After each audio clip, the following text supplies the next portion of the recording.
Magandang umaga po sa inyong lahat at maaring sa huling pagkakataon ay gusto kong ipakilala ang sarili ko na kumakatawan sa Grace Baptist Church ng Los Baños bilang pastor hanggang sa huling araw ng taong ito.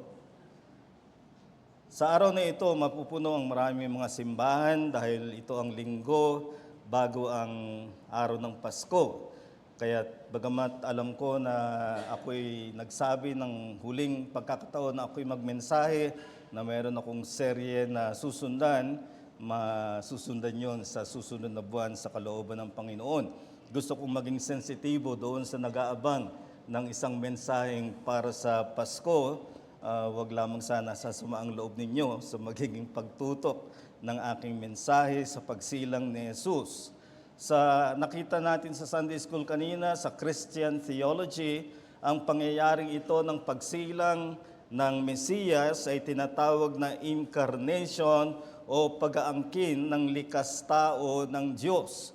Ang pagsilang ni Jesus ay ang pinagdiriwang na pagsilang sa buong mundo. Ngunit yan mismo ang dahilan kung bakit nababalutan lalo ang tunay na katuturan ng kanyang pagsilang. Nang ikaw at ako ay isinilang, maaring may pangarap para sa atin ng ating mga magulang, pero wala tayong kinalaman doon, hindi natin alam kung anong mangyayari sa atin. Tanging si Jesus lamang ang isinilang na alam na niya ang misyon na kanyang tutuparin sa plano ng kaligtasan. May mga pangunahing bagay sa kanyang pagsilang na hindi natin maaring tularan, kanyang-kanya lamang. At pangunahin dito, ang dahilan ng kanyang pagsilang ay para sa katubusan. Walang makakagaya niyan, walang makakatulad diyan. Ngunit sa isang banda, may mga bagay din sa pagsilang ni Jesus na pinapatularan sa atin mula sa salita ng Diyos at huwag nating kaligtaan ang bagay na iyon. At isang bagay na pinapatularan sa atin ang siya kong tututukan ngayon at muli kong babasahin ang binasa na kanina, ngunit bahagi na lamang sa Filipos 2, mula 5 hanggang 8. Philippians 2 verses 5 to 8. Magkaroon kayo sa inyo ng ganitong pag-iisip na kay Kristo Jesus din naman, na siya bagamat nasaan inyo ng Diyos ay hindi niya itinuring na isang bagay na dapat panghawakan ang pagiging kapantay ng Diyos, kundi hinubaran niya ang kanyang sarili at kinuha ang anyong alipin na naging katulad ng tao at palibasa ay natagpuan sa anyo ng tao, siya'y nagpakababa sa kanyang sarili at naging masunurin hanggang sa kamatayan, maging sa kamatayan ng krus. Dito ay maliwanag na mayroong pinapatularan si Pablo sa mga taga-Filipos. Ang sulat niya sa mga taga-Filipos ay isinulat ni Pablo habang siya'y nakabilanggo. Ngunit sa kanyang sulat, makikita ninyo ang isang paulit-ulit na salitang ugat na may iba't ibang mga pananalitang ginamit siya ay ang galak. Magalak kayo, magkaroon ng kagalakan. Nakakabigla ng isang taong nagdurusa sa bilangguan ay siya pa ang magsasabi sa iglesia ng Filipos na ang kanilang buhay mananampalataya ay dapat puspos ng kagalakan. At makikita natin na mahalaga kay Pablo ang iglesyang ito sa Filipos. Alam niyo na ba na ito ang pinakaunang iglesia na kanyang itinatag sa kontinente ng Europa. Nung panahon na mayroon silang agam-agam kung saan sila tutuloy sa kanilang misyon, nagkaroon siya ng panaginip na isang taga-Macedonia ang humihingi ng tulong. At kanilang inunawa ito na tinatawag silang tumawid sa Mediterranean Sea at doon ang kanilang pagbaba sa isang lungsod sa Filipos. Ito ang unang European Christian Church. At masasabi natin na mahalaga kay Pablo ang iglesia na ito at ang kanyang ninanais sa iglesia ay iglesia na nagpapakita ng kagalakan. Gayunman, may nakikita rin siyang mga suliranin sa iglesia, nagkakaroon ng mga masasabi nating tension na dapat nilang harapin, may pagkakasigalot, kaya ang iglesyang ito ay katulad din ng halos lahat ng iglesia na nagsisikap maging matapat sa salita ng Diyos. Naroon ang mga biyaya na pinapalago, gayon din, nandun ang mga usapin na dapat nilang harapin kasama na ang sigalot, alitan ng mga kaanib ng iglesia. At ginamit niya ang talatang ito upang harapin ang ganyang suliranin. Ang talatang ito ay bantog sa panahong iyon. Tinatawag ito na Carmen Christi or Hymn to Christ. Pinapaniwalaan ng mga dalubhasa na ito ay isang maagang awitin na inaawit na ng mga iglesia doon pa lang sa Bagong Tipan. In other words, this is not an original statement of Paul, but he is citing a hymn that is being sung by the churches of that time. Kaya yung nakapaloob dito ay mga bagay na alam na ng mga iglesia sa kanilang inaawit, at ang makikita natin na pangunahing apela ni Pablo upang harapin ang mga sigalot at alitan sa iglesia ay hindi isang programa, hindi isang formula. Ang sinabi niya sa talatang binasa natin ay hayaan ninyo na ang ganitong pag-iisip ay sumainyo gaya na ito ay na kay Hesus Kristo. Ang nakikita niyang usapin ay usapin ng pag-iisip, how you think, what your mind is. Nakikita ni Pablo na ang sigalot ay usapin ng saloobin.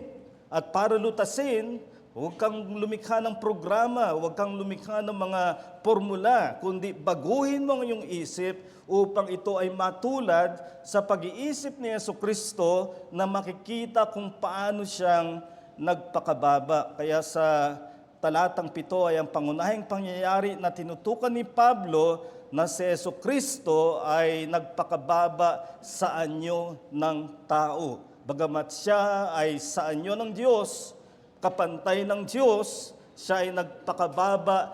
Ito ngayon ang sinasabi ni Pablo sa mga taga-Filipos, tularan ninyo ang ganyang pag-iisip. Mula dyan gusto kong halawin ang ganitong mensahe para sa lahat sa atin. Si Hesus Kristo ay Diyos na naglikas tao upang magbigay huwaran ng kababaang loob.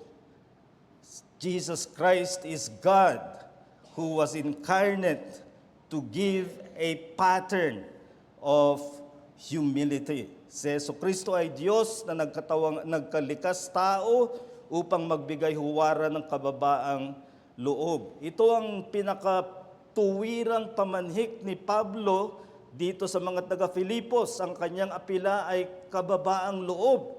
At gaya ng sinabi ko, may mga bagay man na hindi natin matutularan sa ginawa ni Hesus Kristo sa kanyang pagpapakababa at pagtungo sa krus upang maging katubusan ng makasalanan.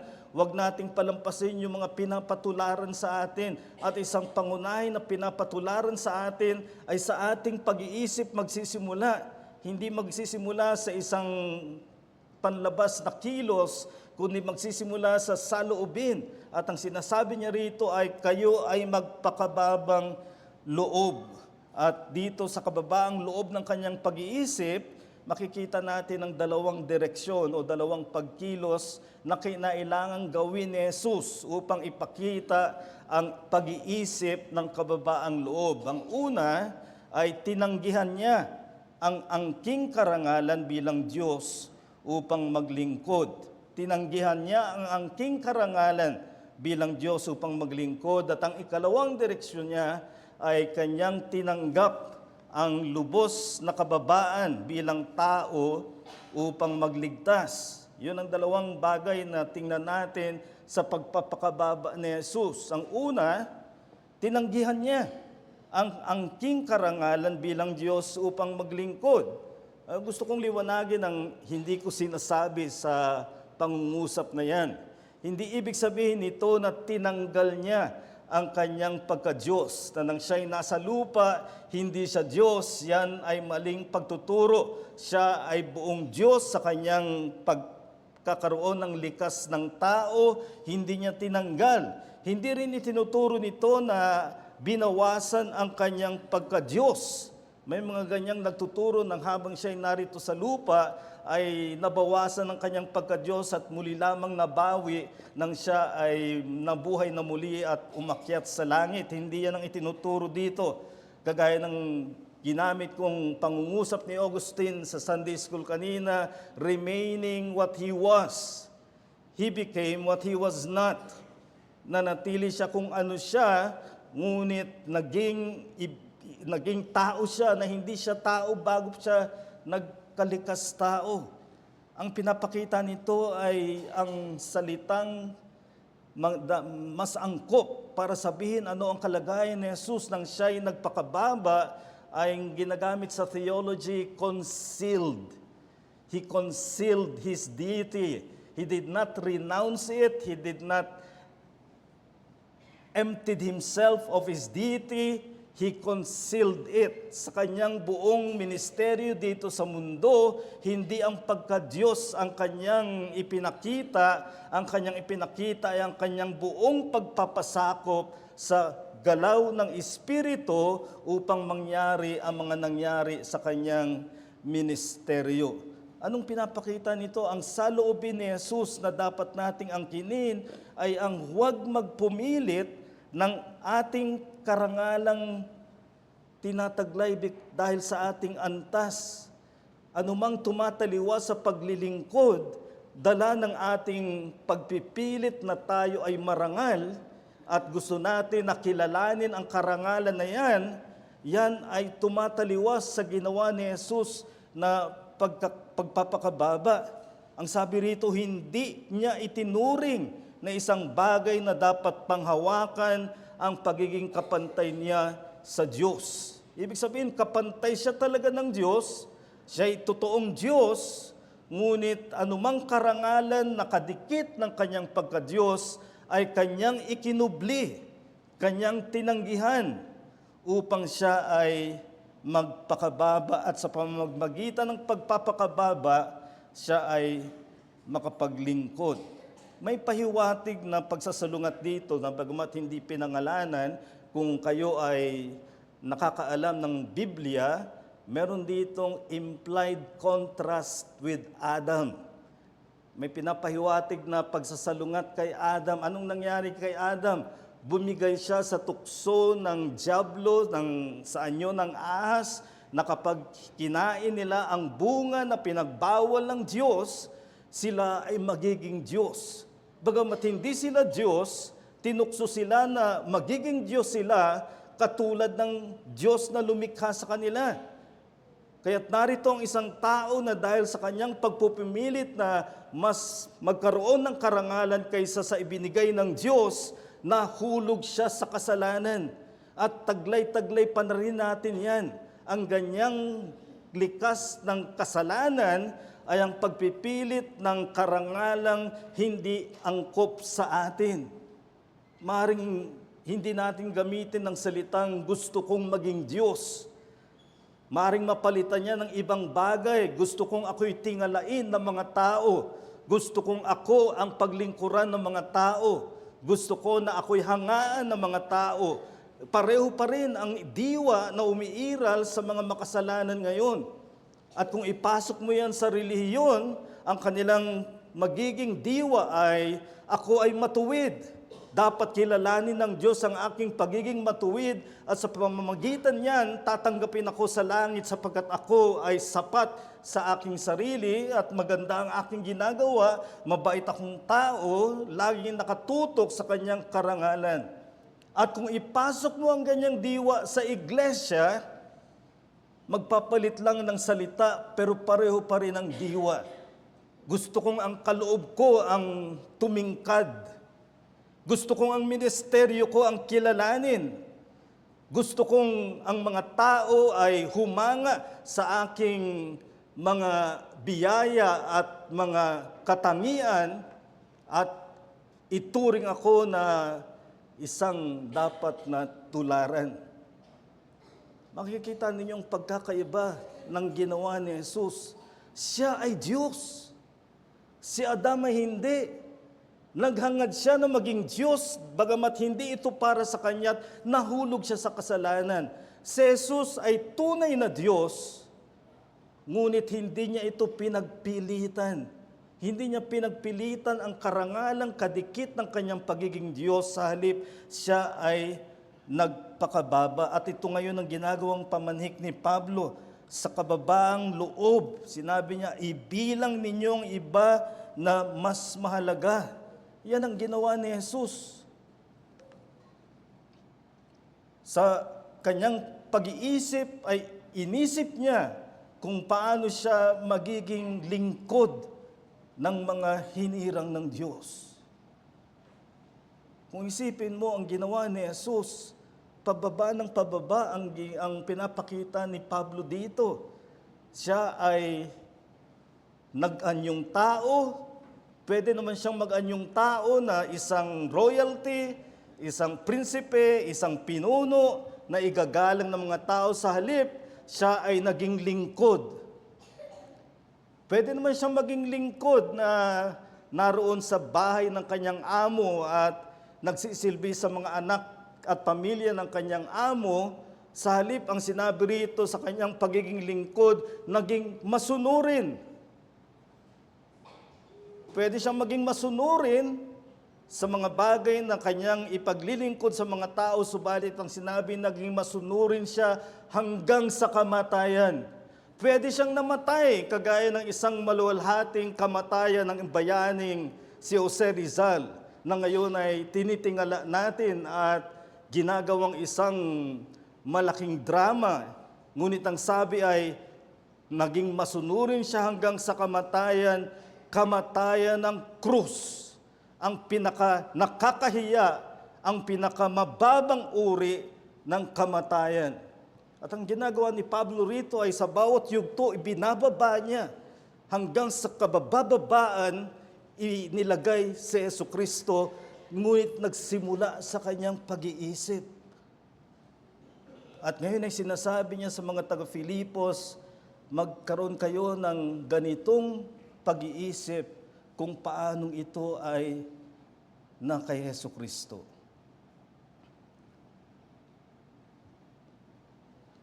Ilang taon mula gawin na legal ang gamit ng marijuana sa US, maraming pag-aaral ngayon ang nagpapakita at nagbubunyag ng negatibong effect nito sa marami, lalo na sa mga kabataan.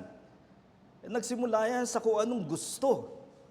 Nagsimula yan sa gusto ng mga pamahalaan na kumita sa isang bagay na alam nila ay addictive, pero pinabayaan nila. Ganyan ang ginagawa ng pagpipilit sa gusto, pagpipilit sa dagdag na yaman. Hindi yan ang pag-iisip ng kababaang loob. Ang hamon ko sa iyo ay palitan mo ng diwa ng paglilingkod, ang pagpipilit sa karangalan ng iyong antas.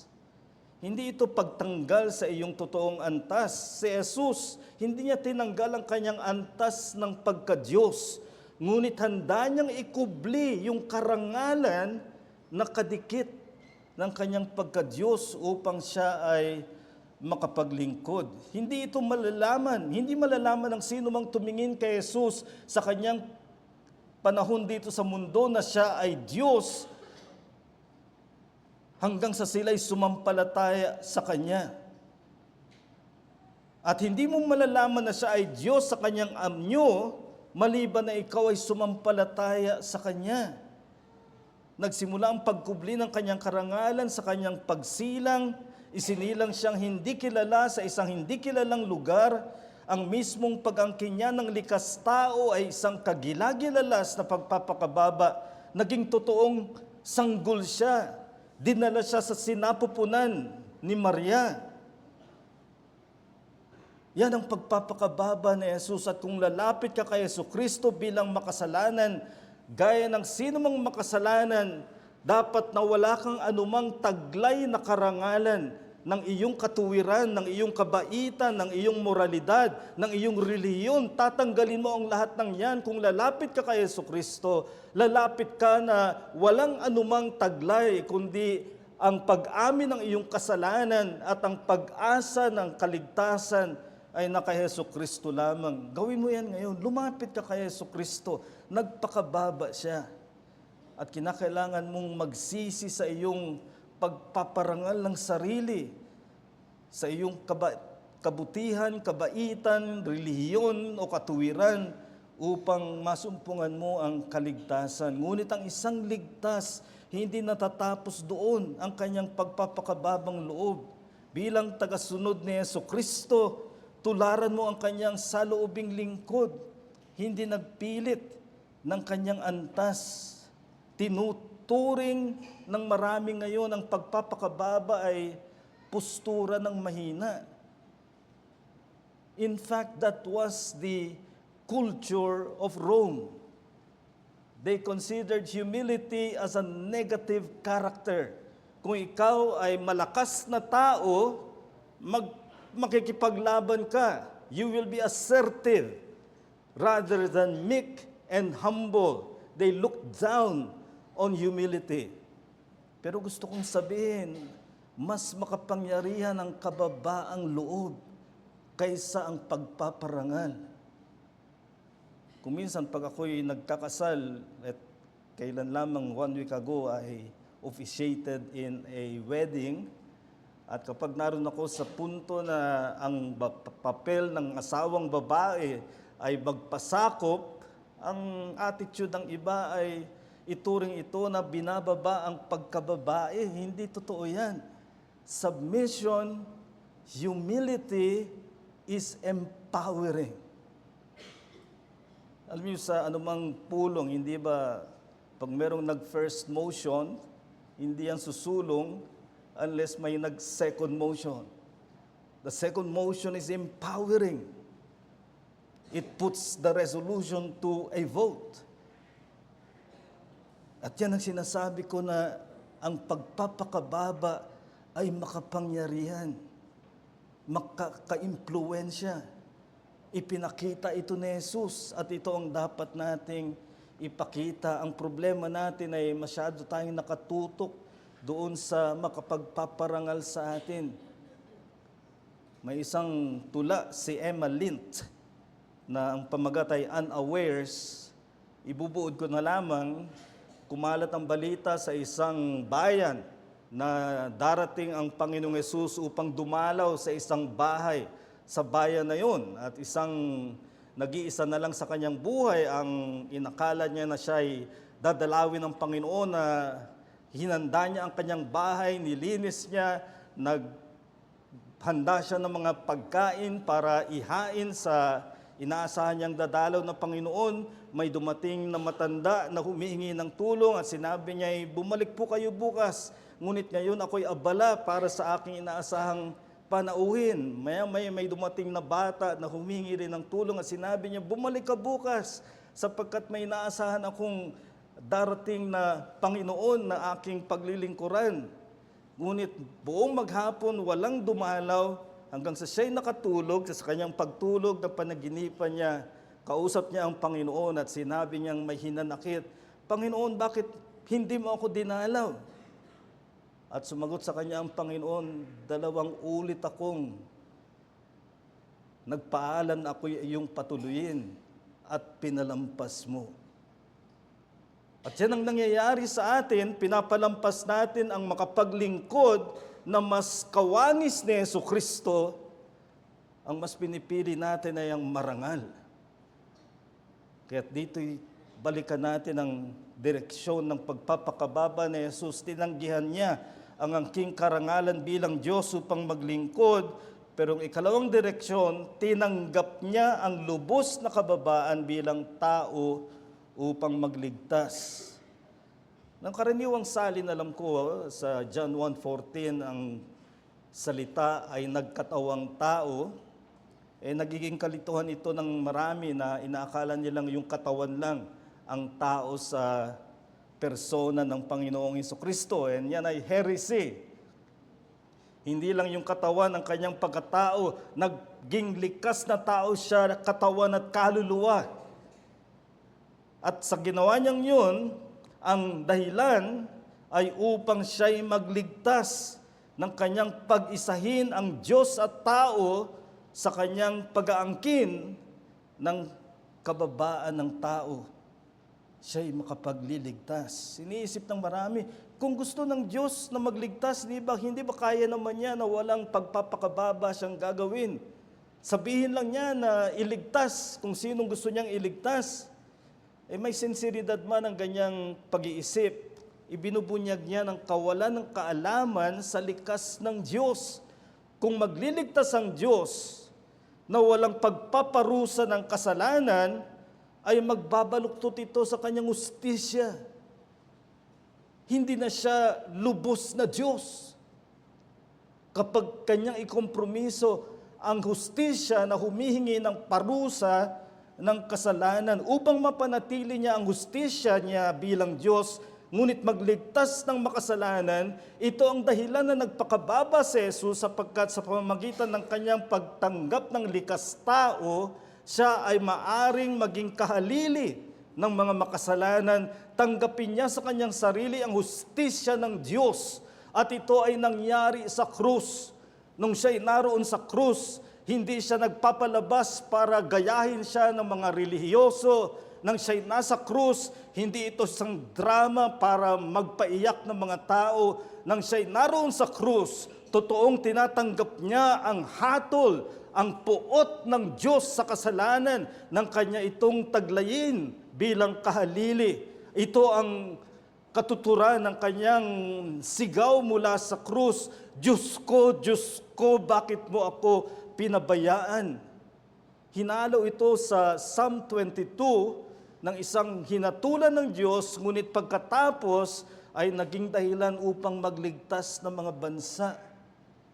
Yan ang nangyari sa krus. Kaya nga ang tunay na kaligtasan sa pagparito ni Jesucristo ay nakatutok sa krus, hindi sa sabsaban.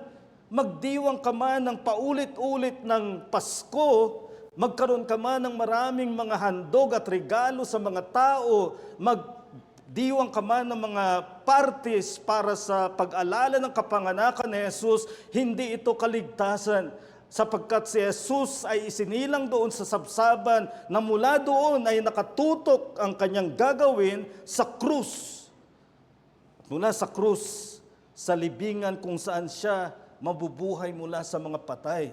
Kaibigan, kung hanggang sa sabsaban ka lang, masaya ka na magdiwang ng sabsaban, wala kang kaligtasan sapagkat ang kaligtasan ay nandun sa krus, kaya siya nagpakababa bilang tao ay upang mangyari na magligtas siya na ang hustisya ng Diyos ay fully satisfied.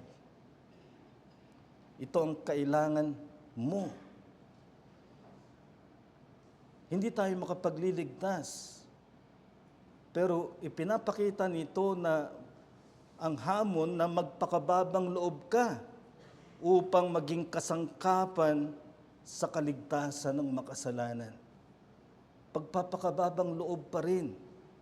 Si Jesus ay nagpakababang loob upang maging tao siya sa kababaan upang magligtas. Ngayon, ibinili niya sa iglesia, ibinili niya sa mga mananampalataya na sila ang magiging kasangkapan upang dalhin ang mensahe ng kaligtasan sa mga makasalanan. At upang gawin ito, kailangan pa rin ng pagpapakababang loob. Ito ang sinabi ni Jesus, Mark 10:45, I did not come to be served, but to serve, and to give my life as a ransom for many. Naparito ako hindi upang paglingkuran, kundi upang maglingkod. At nang sabihin niyang maglingkod, ang pangunahin ay ibigay ang aking buhay bilang pantubos sa mga makasalanan. At mahalagang makita natin na sinambit niya ang mga salitang yan sa gitna ng pagtatalo ng mga alagad. Sino ang mauuna sa kaharian? Nagtatalo sila ng tungkol sa karangalan. Sinong pinakamarangal sa atin? Sinong magiging kanang kamay ni Jesus? Sinong bida? At doon sinabi ni Jesus, ang anak ng tao ay naparito hindi para paglingkuran, kundi maglingkod at ibigay ang kanyang buhay para sa pantubos ng kasalanan. At ganyan pa rin ang hinihingi sa atin bilang iglesia. Ang iglesyang kasangkapan sa pangangaral ng kaligtasan ay iglesyang namamayani ang kababaang loob, iglesyang namamayani ang paglilingkod, iglesyang namamayani ang pag-uuna sa iba upang sila ang pahalagahan. Kaya ito ang tagasunod ni Jesus sa kanyang pagpapakababa ay maging handa na maging katulad niya. At sa pagpapakababa niya, nakubli ang kanyang karangalan, ngunit pagkatapos nito, mula sa kanyang kamatayan at pagkabuhay na muli, sinabi ng ating talata, itinaas siya at binigyan ng pangalan ng higit sa anumang pangalan, upang sa pangalan ni Jesus, bawat dila ay magpahayag, bawat tuhod ay lumuhod at kilalanin siya na Panginoon. Kaibigan, gagawin mo yan sa araw ng paghuhukom o gawin mo na ngayon sa tugon ng pagsisisi at pananampalataya. At tayong mga tagasunod ni Jesucristo, ito ang panawagan sa atin upang tayo maging masigasig, mabisa sa Ebanghelyo. Huwag nating isipin na ang iglesyang puno ng karangalan, yan ang susundan ng mga tao. Hindi, ang kailangan ng iglesyang namamayani ang kababaang loob at nakatutok sa kung paano nagpakababa si Jesus, nakita higit sa lahat, hindi sa sabsaban, kundi sa krus ng Panginoong Hesukristo. Ngayong December 21, more than 300 years ago, ay kamatayan ni John Newton, December 21, 1807, more than 200 years ago. Nung siya ay malapit ng mamatay, marami nang pumapalya sa kanya, pero ang kanyang sinabi ay ganito, "My memory is failing, but this I remember, I am a great sinner, and Christ is a great Savior." Kung wala ka ng ibang maalala pa, ito ang alalahanin mo sa pagpapakababa ni Jesus. Ibinunyag ang ating pagkamakasalanan na nagpipilit sa karangalan, ngunit siya na marangal na Diyos, nagpakababa upang magligtas. Kaya't ang tanong na iiwan ko sa inyo ay, may karangalan ka ba na humahadlang sa diwa ng paglilingkod? Mag-isip tayo gaya ng pag-iisip ni Jesucristo. Tayo manalangin. Dakilan naming Diyos, sa aming mahabaging Ama, nagpapasalamat kami sa kagilagilalas na ginawa ng anak ng Diyos, na siya nakapantay ng Diyos, ngunit hindi niya pinagpilitan ang kanyang pagkapantay sa Diyos. Sa halip, siya ay nagpakababa sa anyong tao, at hindi lamang mataas na tao, kundi isang lingkod. At lingkod na naging masunurin hanggang kamatayan, at hindi lamang anumang kamatayan, kundi ang pinakamababang uri ng kamatayan, ang kamatayan sa krus. Ngunit sa pamamagitan nito, pinakita niya ang diwa ng paglilingkod at ginawa niya ito upang siya ay magligtas. Mangusap ka sa mga narito na wala pa kay Jesucristo, na naway wag silang magkasya sa pagdiriwang ng pangyayari ng sabsaban, kundi dalhin mo sila sa krus ni Jesucristo. Naroon ang kahalili ng makasalanan. Siya ang tumanggap ng puot at hustisya ng Diyos upang ang sino mang sumampalataya ay mapawalang sala.